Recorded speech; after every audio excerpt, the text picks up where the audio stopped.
বিসমিল্লাহির রহমানির রহিম। সুপ্রিয় পঞ্চম শ্রেণীর শিক্ষার্থী, ম্যাথ ক্লাস থেকে ওয়েলকাম জানিয়ে শুরু করছি আজকের ম্যাথ ক্লাস। তো দেখো, শতকরা অধ্যায়ের এই ধরনের প্রশ্ন যদি শতকরায় প্রকাশ করতে হয়, সো আমরা কীভাবে করব? অবশ্যই ছোট্ট পদ্ধতি আছে, খুবই সিম্পল। মনোযোগ সহকারে দেখলে ইনশাআল্লাহ এগুলো তোমাদের কাছে কোনো ব্যাপারই মনে হবে না। যেমন এখানে শূন্য দশমিক দশমিক সংখ্যা আছে।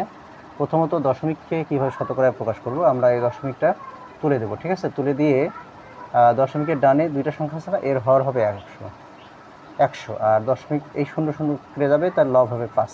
কারণ এই যে হর 100 আছে, তাহলে এখানে 5-এর সঙ্গে লবের সঙ্গে আমরা পার্সেন্ট চিহ্ন লাগাই দেবো, 5% হয়ে গেল। এটা দশমিক। আমি আবারও বলি, এখানে যেহেতু দশমিকের ডানে দুইটা অঙ্ক আছে, তাহলে এর হর 100 হবে এবং শূন্যগুলো সামনে উঠে যাবে, এর লব হবে 5, তাহলে এখানে 5%।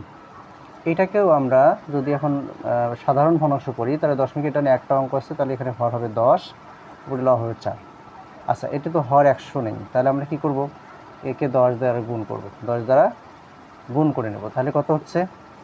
তাহলে 10 10 100, 4 10 40, 140 মানে আমরা কি করব? 40%। ওকে। আচ্ছা, এই প্রশ্নটাতেও আমরা একই কাজ করতে পারি। 4-এর 3কে আমরা কি করব? হর 100 বানানোর জন্য এটাকে 25 দ্বারা গুণ করব।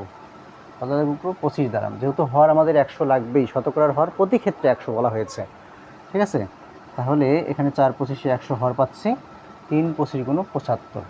আচ্ছা, 175 মানেই হলো 75%। 100টা পার্সেন্ট চিহ্ন হয়ে যাবে। দেখো, যদি এরকম থাকে যে এমন একটা ভগ্নাংশ দেওয়া আছে যা সমতুল করা যাচ্ছে না, বা হর 100 করা যাচ্ছে না, তখন কি করবে? ধরো যে এরকম আছে, মনে করো যে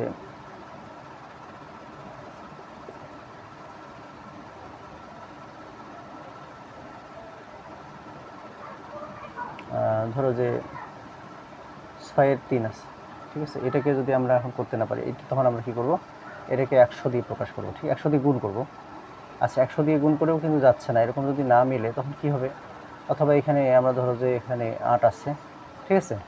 তা 8 এরকম যদি থাকে, আমরা এটাকে 100 দিয়ে গুণ করে শতকরায় প্রকাশ করতে পারি। 4 দুগুণে 8, আমরা 4 দিয়ে কাটতে পারি। 4 দুগুণে 8, 4 25-এ 100।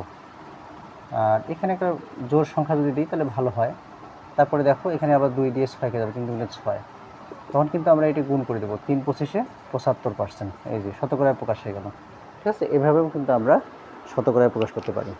তো ভিডিওটি ভালো লাগলে বেশি বেশি লাইক কমেন্ট শেয়ার করবে, এবং একটা করে পেজ, একটা করে ফলো ইনশাআল্লাহ আমি তোমাদের কাছে আশা করছি। অবশ্যই আমার পেজটি ফলো করবে। ধন্যবাদ।